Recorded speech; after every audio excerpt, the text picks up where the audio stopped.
Halo, Assalamualaikum warahmatullahi wabarakatuh. Perkenalkan, nama saya Erma Indriati. Saya angkatan 2 dari kelompok 3, Latsar 2022.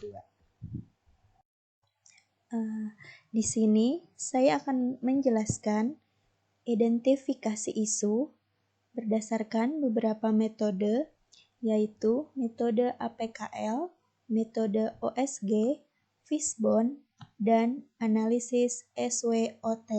Semoga bisa bermanfaat. Identifikasi isu. Nah, dari identifikasi isu ini, kita harus sudah tahu isu apa yang akan kita selesaikan. Dan kita harus tahu kegiatan kita mau apa sih, dan isunya itu apa. Saya mengangkat tentang rendahnya kunjungan pemustaka di perpustakaan Dinas Perpustakaan dan Kearsipan Balangan. Lalu, isu ini akan saya analisis dengan menggunakan metode APKL dan OSG. Analisis dengan menggunakan metode APKL. APKL ini adalah aktual, problematik, kekhalayakan, dan kelayakan. Jadi, pertama-tama, aktual, problematik, kekhalayakan, dan kelayakan ini ditunjukkan dengan angka 1 sampai dengan 5. 5 itu sangat kuat pengaruhnya, 1 itu sangat kurang pengaruhnya. Jadi, hal yang pertama kita lakukan adalah mencari 3 isu tertinggi yang kemudian akan kita dapatkan core isu atau isu inti yang nantinya akan kita buat kegiatannya di rancangan aktualisasi dan habituasi kita. Nah, isu itu harus diberikan jumlah terbanyak. Dari beberapa contoh yang saya lihat, tidak ada isu yang totalnya nilai isu tersebut sama ya, karena ada peringkatnya. Jadi buatlah berurutan. Dan metode APKL ini menghasilkan 3 isu tertinggi yang nantinya akan kita analisis kembali menggunakan metode OSG. Metode OSG akan menentukan core isu kita jadi isu tertinggi. OSG ini singkatan dari urgency, seriousness, dan grow. Jadi, kita tinggal menyesuaikan OS dan G, sehingga core isu kita jadi nomor 1 tertinggi, atau total nilai tertinggi. Kita masuk ke diagram Fishbone. Diagram Fishbone ini cukup penting untuk kelancaran aktualisasi, karena sangat berpengaruh di kegiatan-kegiatan kita. Fishbone ini adalah diagram yang kita gunakan untuk menentukan penyebab isu, untuk mencari akses rendahnya kunjungan pemustaka di perpustakaan. Dan warna-warna ini bukan sembarang warna, tetapi ini ada maknanya. Main, method, milieu, dan material ini adalah indikator dari Fishbone.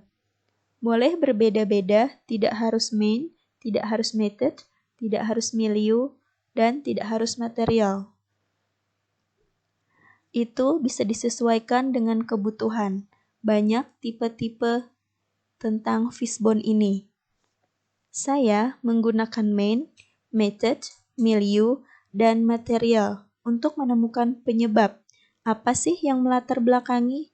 Kenapa kok bisa ada isu rendahnya kunjungan pemustaka di perpustakaan Dinas Perpustakaan dan Kearsipan Balangan? Nah, teman-teman, warna-warna di dalam Fishbone ini dan anak panah itu tidak sembarangan. Ada maknanya. Anak panah itu harus menuju ke tulang ikan, bukan ke tulisan. Karena dengan adanya penyebab itu akan berpengaruh atau arahnya menuju rendahnya kunjungan pemustaka di perpustakaan. Di sini kita punya indikator main. Main itu orangnya atau manusianya. Sedangkan method artinya cara penyampaian. bagaimana kita mengerjakan sesuatu. Milieu itu lingkungan, dan material itu barang atau sumber dayanya. Pada main, saya menyampaikan ada 2 penyebab isu. Yang pertama, pustakawan belum optimal mensosialisasikan minat baca. Nah, berarti itu adalah orangnya atau pustakawannya. Yang kedua, pemustaka sulit menumbuhkan minat baca. Jadi, yang akan saya gunakan sebagai kegiatan adalah yang di atas, yang berwarna kuning. Yang kedua ada method. Method adalah metode kerjasama perpustakaan belum ada. Nah, itu metodenya. Kemudian, terbatasnya waktu ke perpustakaan. Selanjutnya ada milieu. Di dalam milieu itu ada anak-anak jenuh atau bosan terhadap bahan bacaan karena lingkungan masih belum mendukung. Misalnya, kurangnya kesadaran masyarakat tentang membaca. Ini bisa dimasukkan sebagai faktor eksternal. Kemudian, material, belum optimalnya penggunaan koleksi dan kurangnya bahan koleksi perpustakaan. Teman-teman, penyebab isu ini yang nantinya kita jadikan kegiatan. Maksudnya, kita akan mencari kegiatan yang cocok untuk menyelesaikan masalah-masalah ini. Analisis SWOT. Salah satu yang dapat digunakan untuk melihat isu kontemporer adalah analisis SWOT.